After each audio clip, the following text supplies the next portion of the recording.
everybody. It's time for another garden lesson, and this one is coming at you in two parts.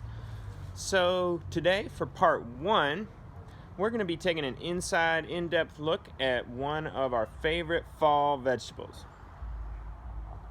Now wait a minute. That just looks like a random leaf, doesn't it? The vegetable we know and love from this plant doesn't actually come from the leaf. It comes underground from the root. That's right, the sweet potato is what we're going to be learning all about today. It's one of the most universally loved fall foods. Whether you like sweet potatoes in a pie, as a fry, or even just roasted or mashed, there are lots of ways to enjoy them. But today I'm going to be showing y'all some cool facts about sweet potatoes, where they come from, what the plant is like, and then I'm going to show you how to dig them up out of the ground, and I will reveal what part two of the video is going to be all about. So today is all about sweet potatoes. Let's check it out.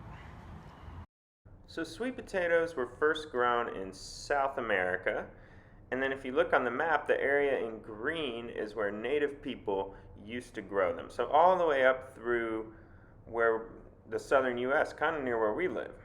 However, since the 1500s, they have spread all over the world once Europeans arrived in the Americas. So as we can see by the map, they are enjoyed and grown all over the world today. Now in this video, you'll hear me say the word sweet potato, but you also might know them as yams. Now the reason why I use the word sweet potato is because I'm a gardener and I grow different kinds of vegetables.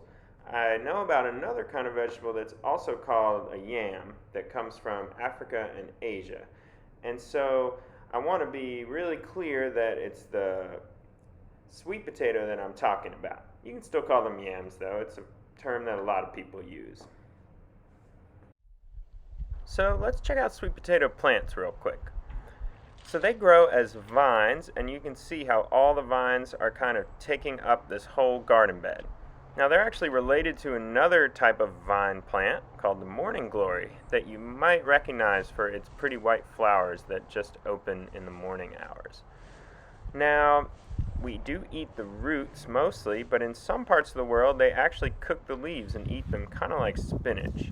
But let's see if we can find a root under here. Sometimes you know where to dig because you can see the root sort of poking up above the soil. That one looks like a good one.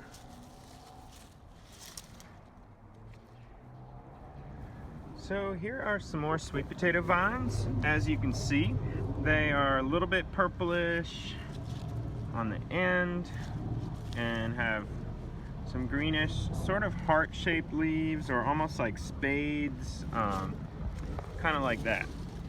So I'm going to go ahead and get one out of the ground. There we go. Came right out of the ground. Awesome. I'm gonna go rinse these off and then take a look at them. So they're kind of moving around a little bit, but I'm just spraying them down. Make sure I'm getting all the sides. And it doesn't have to be perfect because I will wash them again in the sink before getting ready to actually cook and eat them. So that's probably good enough. Alright, so here are our sweet potatoes. Look how bright they look in the sunshine. They look delicious. So here's the thing about growing your own sweet potatoes. When you get them from the store, they've all been dug up and gone through the same process called curing. And curing basically helps them last a little bit longer, and some people say it makes them a little sweeter too. But curing can be kind of hard when you're at home, because the sweet potatoes need to stay in the same temperature of about 80 degrees and a high humidity level, so it needs to be kind of a little bit damp in the room where they're cured. Now, like I said, this is pretty hard to recreate at home, but I thought it would be kind of fun for part two of this video next time to see if I can notice a difference between eating a sweet potato that is fresh out of the ground, like the ones I dug today, eating a sweet potato that I know has been cured properly, like one just from the grocery store, and trying a third sweet potato that I have done my best to cure by keeping in a fairly warm place like my house for a week or two. So I should have access to all three of those types of sweet potatoes. So the next part of this video, I'm going to show you a little bit about how we're going to cook them. We'll do a quick little demo about that, show you how to roast sweet potatoes, and then I'll basically do a taste test and see if I can taste the difference between one that's fresh out of the ground, one that's been cured by me as best I can, and one that has been, I guess, cured by professional growers like the ones who supply the grocery store with sweet potatoes. So we'll see which is the sweetest after all, and finally get to the bottom of this question that I've been asking as long as I've been growing sweet potatoes. All right, well, I hope you had fun with All About Sweet Potatoes Part 1, just learning a little bit about the basics of one of our favorite fall crops. And stay tuned, because before Thanksgiving, I'm gonna make sure I get that Part 2 video to you where we find out the results of my cooking and taste test.